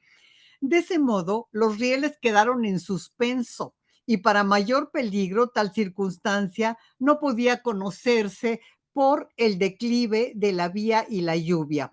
No se veía. Entonces, bueno, cuenta que el tren quedó en el vacío prácticamente y después dice, al llegar a los rieles suspendidos, la locomotora se hundió, arrastrando en pos de sí 2 de los carros que se hicieron trizas, causando la muerte de los maquinistas, a varios pasajeros, a los maquinistas, cuyo número hacen subir a 32 e hiriendo mortalmente a mucho. Fue espantoso ver a las víctimas perecer entre el agua y el fuego. Entonces, bueno, en vez del artículo que prometió que era como una crónica de sociales, como el que leímos primero, lo sustituyó por uno que se aproxima más bien a la nota roja. En los periódicos todavía no había ni sociales ni nota roja, ¿no? Entonces aquí escribían un poco de todo. Y él lo reconoce, dice, bueno, a cuadro tan lúgubre deben sucederse en la crónica otros risueños, pues narramos historias de amargura y de placer, pero también de desastres y de fiestas. Entonces, la siguiente nota que habla es de una simpática cantatriz. Bueno, en el 3 de julio de nuevo los trenes pasan a ser noticia porque hay otro accidente en Apizaco, hay otro accidente en Tlalpan, pero dice que en este caso no fue trágico, sino que fue tragicómico. Dice, con frecuencia el tren de Tlalpan a San Ángel daba un brinco terrible. Los pasajeros preguntaban, ¿qué es esto, gran Dios? Y el conductor explicaba, nada, la locomotora se ha salido de los rieles y discurre a su sabor entre las piedras del camino. Pero no hay cuidado, ustedes pueden continuar a pie y como va a llover, anden a prisa y llegarán pronto. Bueno, o sea, después dice, otra vez dice, pero ayer fue la cosa más rara. Íbamos en Tacubaya a todo vapor como alma que lleva el diablo cuando al llegar cerca del lugar en que se cruzan los dos caminos, el del ferrocarril de vapor y el de las mulitas, la locomotora se paró, no sin dar el indispensable respingo que nos hizo ver las estrellas. Y entonces casi empieza a ver la locomotora como un personaje. Dice, la máquina dijo, ni Cristo pasó de la cruz, ni yo de aquí. Y bautizaron a la máquina como la burra de Balaam. Bueno, esta es una pieza de lectura que pues no leo completa, es extensa, es muy divertida. Y otra cosa interesante es que él se hace eco de las voces anónimas y dialoga con ellas. Dice que realmente, que una vez le dijo un yanqui, tengo ideas religiosas, detesto el suicidio, pero me agradaría morir por cualquier accidente. Por eso viajo una semana por el ferrocarril de Tlalpan. Aunque luego recapacita y dice, bueno, es una zarzuela de ferrocarriles. En otra crónica dice el narrador, ¿saben cómo acostumbran las poblanitas comenzar el viaje en los trenes del ferrocarril? Y responde, pues señor, entran y se arrodillan como para rezar un vía crucis, se encomiendan a su divina majestad y se entregan en alas del vapor, como si dijéramos en alas del diablo. Bueno, el accidente clásico entre Puebla y Apizaco, del que habla una crónica, pues también hay corridos populares, ¿no? Seguramente todos conocemos en voz de Óscar Chávez, ese que dice, era en el año 40, antes del 45, cuando murió tanta gente entre Puebla y Apizaco, y después dice, el tren que corría sobre su ancha vía, de pronto se fue a estrellar, como un aeroplano que andaba en el llano, volando sin descansar. Bueno, en realidad, en las hojas volantes de Vanegas Arroyo, que es lo más popular que había a finales del siglo XIX y principios del XX, se cuentan muchísimos descarrilamientos y accidentes, bueno, aparte de otras cosas. Bueno, a veces Altamirano se desvía de sus propósitos para entrar en de su propósito de entretener contando el viaje para hacer una crítica social, ¿no? Entonces, en un viaje que va por Tlaxcala, Santana y Chiautempan y el Valle de Puebla, bueno, hace una descripción muy bonita de la vista, de las arboledas, de las flores, pero también dice, en esa región, en Apam, región de los vientos, no se ve más que maguey en asombrosas cantidades. Forma la riqueza de los llanos y mantiene la sangre de los cloróticos hijos de México. él siempre está denunciando a la embriaguez, cito, como un vicio que corroe las entrañas de un pueblo, tanto como las de un individuo. Bueno, hay veces las masas populares son muy importantes en todas las descripciones, pero a veces cuando iba a llegar el presidente Juárez, es tanta la emoción de las masas que hasta la locomotora la siente y dice Altamirano. La locomotora lanzó un rugido poderoso que hizo estremecer los ecos del valle. Agitó soberbia su regia corona de vapor y humo y rápida como el rayo llegó hasta las puertas de Puebla. O sea, empieza a ser personaje. Bueno, hay cuando me hicieron la invitación a participar en este encuentro, se hablaba de que el ferrocarril era inspiración de múltiples expresiones artísticas y populares. Ya hemos hablado de canciones populares como La Maquinita, pero Altamirano hace una excelente descripción de un músico llamado Melesio Morales, un apreciadísimo músico del siglo XIX que escribió una pieza donde parte de la música eran los zumbidos de las locomotoras y los ruidos de las locomotoras. Se llamaba La Locomotiva. Y dice, más de 100 músicos dirigidos por el distinguido maestro Morales ejecutaban la pieza, en la que el compositor, como algunos célebres maestros alemanes, hizo prodigios de imitación armónica, inventando a propósito nuevos instrumentos para reproducir el rugido del vapor, el silbido de la máquina y hasta el rodar en los hieles de fierro. Todo en armonías singulares que parecen un himno entonado por gigantes a la civilización del pueblo. Para el autor, el nuevo ramal inaugurado abre a nuestros pueblos nuevos horizontes de esperanza y felicidad. Bueno, estaba yo muy emocionada cuando leí esa crónica la primera vez en 2005 y empecé a buscar por todas partes, a indagar dónde podía escuchar la famosa locomotiva. Y lo pude hacer por fortuna cuando me invitaron a presentar un libro en el Museo de los Ferrocarriles, un libro de Sergio Ortiz Hernán, entonces director del museo, que se llama Mariano Azuela, creador del ferrocarril como personaje en las letras mexicanas. Un libro estupendo que deja claro que en la imaginería de la Revolución de 1910 el tren es imprescindible. Y entonces la coordinación del museo me informó que ahí en el Museo de los Ferrocarriles, no sé si lo sigan haciendo, ojalá que sí, una vez al año tocan la locomotiva, pero con otro de sus nombres que también se conoce, Sinfonía Vapor, con la participación de las locomotoras, entrando una por un lado, otra por el otro. Escuchar esa sinfonía en ese espacio tan adecuado es una de mis más entrañables experiencias. Bueno, para terminar, menciono Ignacio Manuel Altamirano. Para él, el ferrocarril también era el viaje de la mente. En una carta a un amigo en 1882 dice que la imaginación en sus mejores momentos es una maravillosa locomotora. Muchas gracias.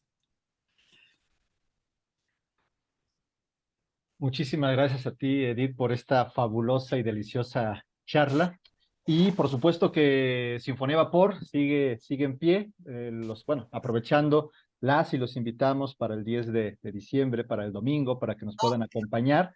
Se va a retomar después de una pausa obligada por temas de la pandemia, pero de nueva cuenta, bueno, para todas aquellas y aquellos que no han disfrutado de ese momento, bueno, ahí podrán hacerlo. Pues, a ver, pues nada, damos ahora sí con esto cerrada la parte de la participación de las investigadoras y abrimos la ronda de preguntas para los participantes. Les recordamos que si tienen alguna pregunta, levanten su mano, ¿no? De manera vía remota, vía Zoom, para que puedan ser considerados y pedirles únicamente que las preguntas sean muy concretas y que por favor sean puntuales a partir de los temas que se expusieron para que el diálogo sea más nutrido. Entonces, Pues adelante, ¿quién dice yo? Perfecto, aquí vemos que tenemos a Rocío Rodríguez, adelante, y luego a Connie. Bueno, a ver, primero Rocío y luego Connie. Adelante, Rocío. Buenas noches. Solo tengo una pregunta para la doctora Edith. Es, ¿en dónde podemos encontrar las crónicas de Altamirano para poder leerlas? Sí, las crónicas, hubo una edición de obras completas de Altamirano, como en 20 volúmenes que tengo por acá. En las crónicas hay que buscar, había 3 volúmenes que se llamaban de crónicas. A ver, ahorita les digo exactamente en cuáles. Creo que es en el 18, donde están crónicas de muchos tipos, donde se encuentran las crónicas, pero están así, no están reunidas, sino están dispersas, ¿no? Así hay una crónica con 20 temas y de pronto mete los ferrocarriles y bueno, en realidad hace falta hacer ese trabajo, habría que hacer ese trabajo, tarea para ustedes de seleccionarlas aparte, porque tienen mucho sentido aparte. Yo comenté solamente unas cuantas, hay más. En las obras completas de Altamirano, que se estaban reeditando, pero yo no sé si se llegaron a reeditar, están en todas las bibliotecas.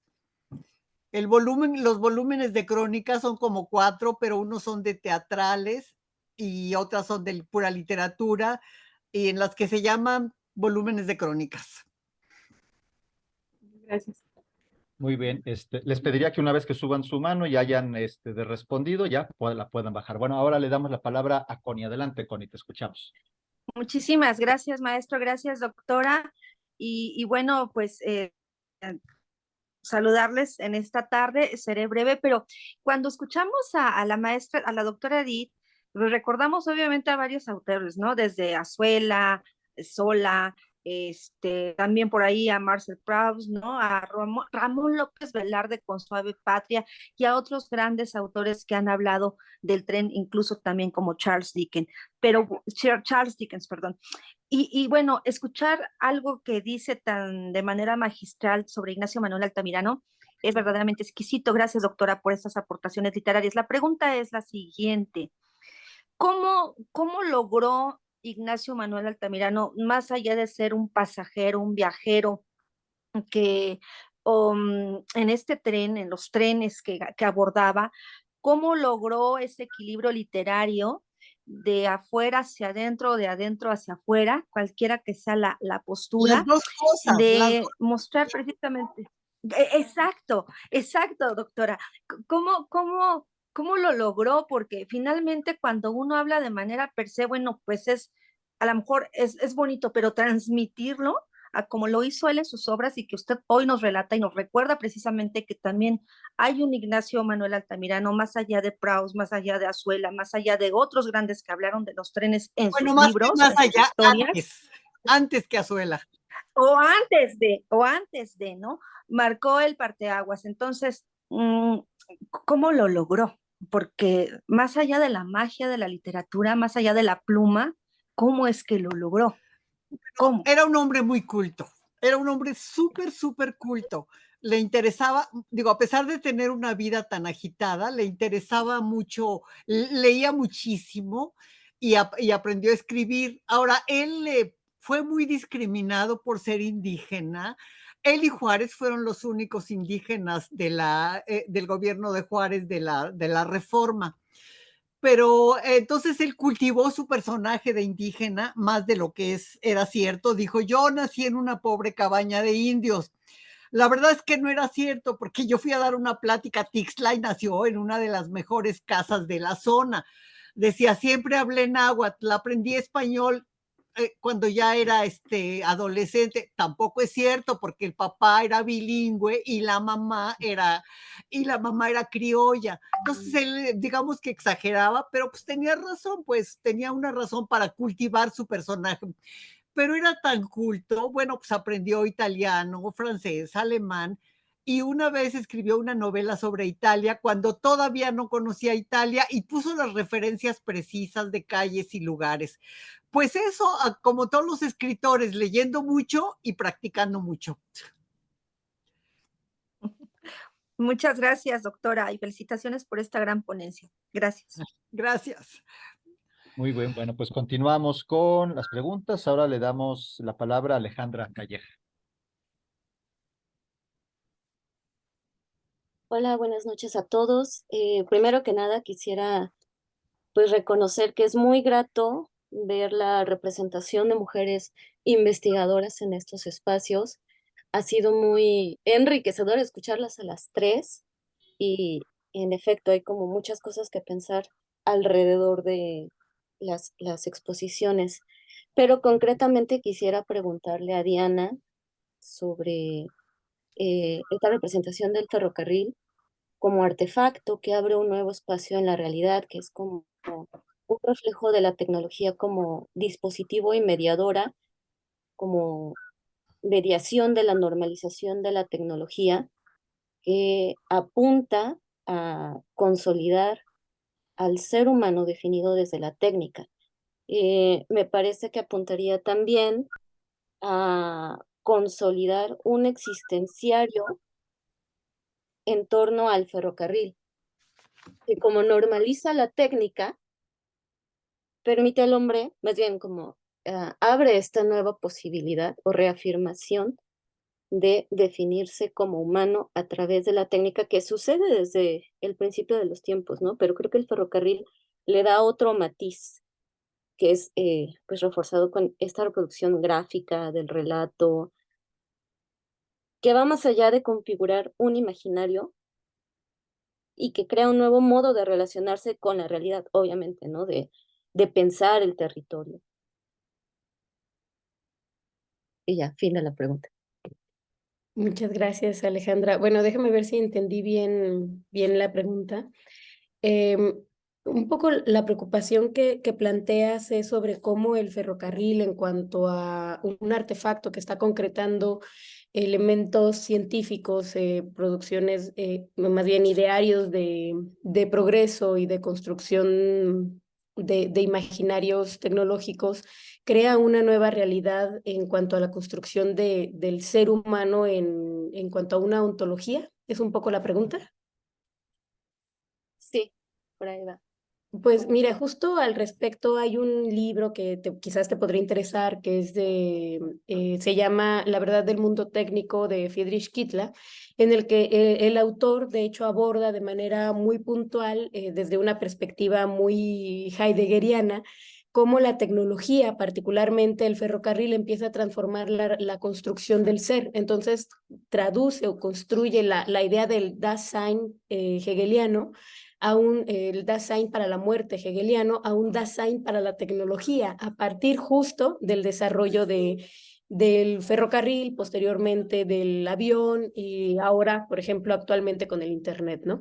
Entonces, para este autor sí, en efecto, hay una transformación de la idea del ser en un sentido ontológico a partir de la incursión compleja de la tecnología. Es decir, ya no se trata de artefactos tecnológicos como unos lentes o un bastón, que podríamos decir que son simples y una extensión del cuerpo necesaria, sino que terminan por configurar casi como una colectividad compleja en la medida en que el mismo ferrocarril es una conjunción de procesos tecnológicos diversos que requirieron muchos estudios técnicos. No sé si me expliqué en esta explicación, en esta propuesta. Sí, sí, y de hecho justo estaba pensando la idea de artefacto como lo define Heidegger, ¿no? Entonces sí me respondiste. Gracias. Muy bien, bueno, muchísimas gracias, Diana. Hace un momento vi la mano levantada de Hugo, pero no sé si fue impresión mía. ¿Quieres hacer alguna pregunta, Hugo?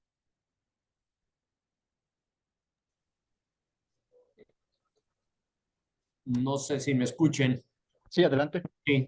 Nada más tocando un punto respecto a lo que mencionaban de Altamirano, que cómo era que podía escribir tantísimas cosas, como muchos escritores también lo hacen, o empresarios que simulan ser escritores. Tienen equipos muy grandes de trabajo, investigadores, le pagan a mucha gente, y ellos nada más sacan su nombre en la portada. Quienes hacen la investigación son sus equipos de trabajo y la gente que está abajo de ellos. Esa era mi observación, porque conozco varios que lo hacen así.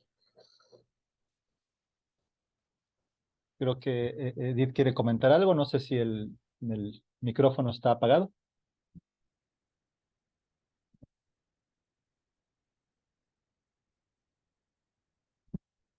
Son de Edith. Sí, no, digo que eso es totalmente cierto. Pues hay directores de institutos en la UNAM, por ejemplo, que tienen 80 libros porque lo que todos hacen es le ponen 10 líneas, pero no es el caso, no es el caso. Altamirano sí escribía él solo y Sí, muchas veces a mano. Entonces, sí, es sí. otro. O sea, Sí, en es el siglo otro. Sí, XIX eran Altamirano es otras otro. situaciones. Sí, ¿No? sí, O sea, totalmente, sí Edith. se da el caso de que grandes novelistas europeos tenían ayudantes que escribían por ellos porque tenían que poner una entrega semanal de una novela como El Conde de Montecristo o algo así. Dumas, todos ellos sí tenían ayudantes, pero no es el caso de Altamirano porque aparte el estilo es bien, pues bien localizable, nada más. Pero sí, su observación es totalmente cierta. Bueno, muchísimas gracias. Emanuel, te escuchamos. Adelante. Bueno, buenas noches a todos y todas. Me gustaría comentar que lo de los relatos en las tres ponencias se me hizo muy interesante porque de esa forma podemos conocer, ¿no? Cómo lo vio la gente de la época, todo lo que sucedió con la inauguración de las vías del ferrocarril mexicano.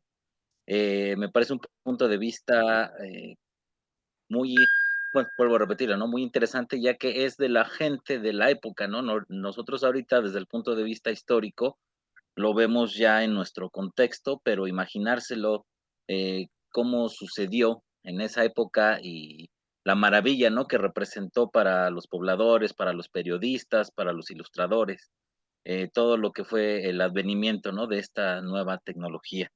Y a mí me gustaría hacer una pregunta al respecto de la primera ponencia, dado la comparación que se dio de las fotografías con las litografías. Me surgió a mí la duda, no soy experto en litografía, si las personas que realizaron estas litografías que nos presentaban en pantalla, ellos se basaron en las fotos o estaban con los fotógrafos, con Abel Briquet, ¿no? Al momento de realizar estas fotografías, ya que, bueno, las vi y se me hizo increíble el trabajo de hacerlo a mano, a diferencia, ¿no? De las fotografías. Esa es mi pregunta. Muchísimas gracias, Manuel. No puedo, es que ok, ya, ahí está. Existe una particularidad con estas fotografías porque muchas de ellas no hay una certeza de la fecha en que hace las tomas Briquet. Pero algo tenemos claro, la publicación que se hace de Historia del Ferrocarril Mexicano data de un año después de haber sido publicada, de haber sido inaugurado el ferrocarril, es decir, en 1874. Si nosotros hacemos esta retrospectiva, además Gallo, que fue uno de los editores de Historia del Ferrocarril Mexicano, fue uno de los pasajeros de ese segundo convoy. Formó parte de estos redactores de diarios que hicieron ese primer viaje oficial junto con Lerdo de Tejada.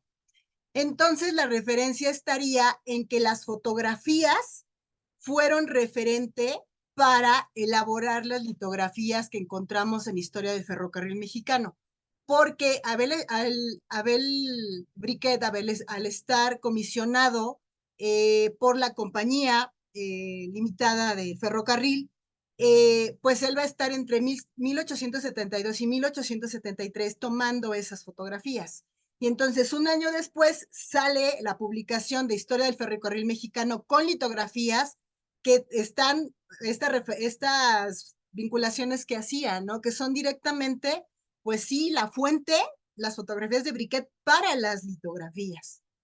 Y no existe ahora la certeza está en que esas fotografías de Briquet que tienen similitud con las litografías, datan directamente de entre 1872 y 1873, porque algunas de ellas están datadas hasta 1890 o 1880, y no, tomando en cuenta la publicación de Historia del Ferrocarril Mexicano, las fotografías tendrían que ser antes de 1873.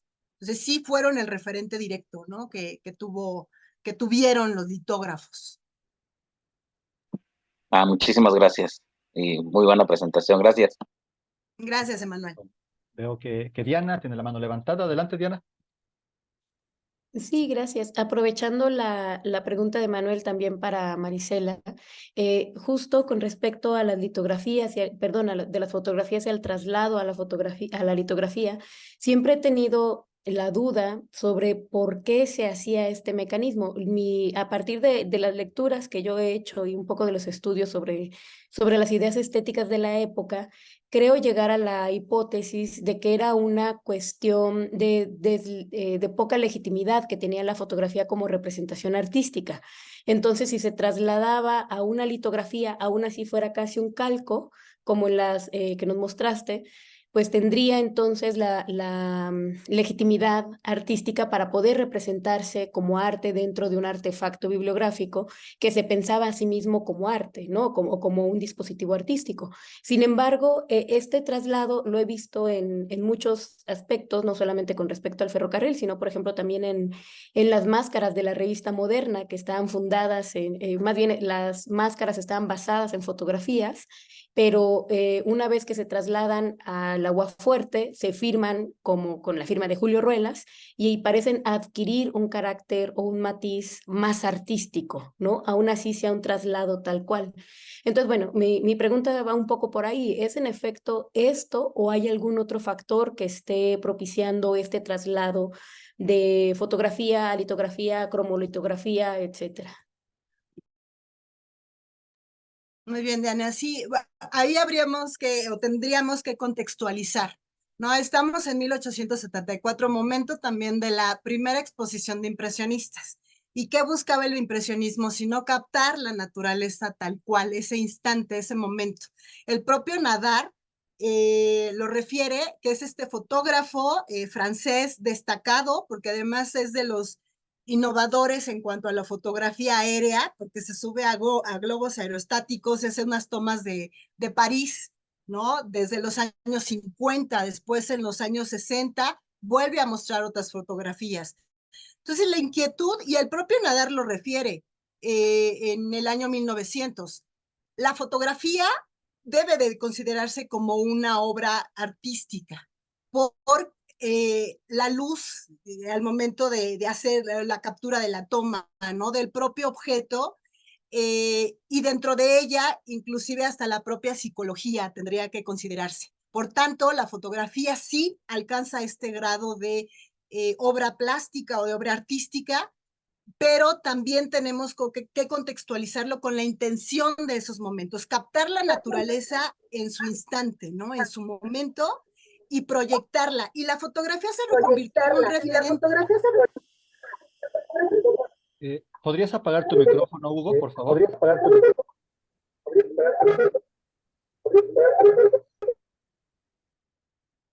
Bien, la fotografía se convirtió en un referente directo. En otra charla que voy a tener este viernes, acá en Toluca, encontré también fotografías que fueron referente para Picasso. Y el propio Picasso también teniendo como fuente a la fotografía, y lo refiere, estas fotografías lo que muestran es el cubismo. Yo no me estoy inventando el cubismo, yo veo cubismo en él toma de un paisaje en España cuando está convaleciente, y bueno, va a Extremadura y ahí está ese lugar. Y era una constante entre los artistas desde finales del siglo XIX y principios del siglo XX, ¿no? Entonces, veamos también el contexto artístico o plástico de esos momentos para poder comprender por qué la fotografía se vuelve en un instrumento para la reproducción de otras obras plásticas, ¿no? Y por ahí también encontré ya un alumno está estudiando, un estudiante de licenciatura acá en la Facultad de Humanidades, está trabajando una pintura de José María Velasco, y encontramos una fotografía que casi podríamos decir que ahí está el referente directo de Velasco, ¿no? Entonces sí, es para ello. Y no pensarla como copia, por el simple hecho de que termina siendo una captura de un objeto mecánico, sino que ahí habría que ver la composición, la luz, la línea, el color, todo lo que esté en juego, ¿no? Para crear esa fotografía. Muy Y bien. también, bueno, aplausos por tu presentación, Diana. Sí, adelante, Edith, adelante. No, lo único que quería decir, sí, claro, la cosa del prestigio es porque la fotografía tiene una reproductibilidad ilimitada y la pintura no, es la pintura, la litografía, no. Sí, nada más eso. Y además, bueno, aquí yo metiendo mi cuchara, esto me recuerda mucho a este síndrome tritemius que ha trabajado José Luis Gonzalo Sánchez Molero con relación al paso de los manuscritos, los códices a los impresos del siglo XVI, ¿no? Del siglo XV al siglo XVI, que es algo similar. Si les parece, ya para cierre, que nos puedan dar un breve comentario, 1 minuto, 2 minutos máximo, Marisela, Edith, Diana, y si les parece, empezamos ahora de atrás para adelante. Primero Edith, luego Diana y terminamos contigo, Marisela. ¿Algún comentario para el cierre de la charla? Bueno, a ver, a mí me encantó ver el material visual de las otras ponencias. Es un tema maravilloso, maravilloso, el de los ferrocarriles. Y bueno, pues la verdad es sí, es muy seductor ver cómo modificó pintura, música, discurso de crónica, en fin, simplemente creo que habría que tratar como toda la cultura aquí que se difundiera más, ¿no? Nada más eso. Muchísimas gracias, Edith. Diana, ¿algún comentario? No, pues también quiero felicitar a mis compañeras de mesa. Bueno, como ya lo había dicho al inicio, a mí me emociona mucho particularmente el trabajo de la doctora Marisela. Sin embargo, también escuchar a la doctora Negrina, a la que he seguido desde hace tiempo por varios otros trabajos, me parece muy enriquecedor, y creo que las tres ponencias se articularon de manera muy pertinente, ¿no? O sea, y casi como de manera planeada o subsecuente. Entonces, la verdad es que me encuentro muy contenta y satisfecha de esta reunión. Muy bien, adelante. Y finalmente, Marisela. Sí, muchísimas gracias y también coincido con ustedes, un placer haber compartido estos minutos, y solamente lo que recomendaría pues a quienes están en estos momentos participando en el curso, por cuestiones también del propio ferrocarril, tuve que estar en Orizaba presentando una conferencia, y entonces, siguiendo esta relatoría de los diarios, yo iba en el avance del transporte, ya saben, buscando el volcán, y entonces buscaba el puente y perfectamente podemos hacer ese ejercicio. Es que además es fabuloso porque todavía siguen algunas de estas líneas férreas o inclusive puentes o túneles. Entonces, démonos la oportunidad de viajar en el tiempo haciendo ese recorrido. Eso es todo. Muchísimas gracias. Bueno, pues ha sido un placer para mí moderar esta mesa, esta charla, y pues agradecerles, ¿no? Agradecerles ampliamente y recomendarles, eso sí es importante, a todos los asistentes al curso, a que no se queden con lo que la charla da, sino que busquen la amplia bibliografía que estas investigadoras tienen, ¿no? La verdad es que vale muchísimo la pena, y que a partir de ello ustedes podrán ir encontrando otras conexiones que los llevará a otros ámbitos y a formularse otras preguntas. Pues con esto damos, perdón, ¿vas a comentar algo, Edith? Sí, adelante, adelante. Tu micrófono está apagado. Muy brevemente, no, quería darles las gracias a los oyentes, alumnos, y por su interés, pero también quería decirles que sí puse en qué volúmenes de las obras completas de Altamirano están las crónicas, ya lo puse en el chat, espero que ya lo hayan tomado nota, nada más. No, gracias por tu generosidad, por esa referencia bibliográfica. Y bueno, volver a comentarles que entonces Con esto, pues damos por terminada la sesión del día de hoy, pero los esperamos y las esperamos para la última sesión, el miércoles 29 de noviembre a las 18 horas, que será dedicada al tema vida cotidiana. Y les recordamos que el enlace de las sesiones será el mismo y que los materiales, foro de reflexión, la evaluación, se encuentran en el aula virtual de la que ya se les compartió el enlace para ingresar. Pues sin más, con esto me despido, nuevamente agradeciendo a las investigadoras y a los asistentes al curso. Nos vemos, hasta la próxima.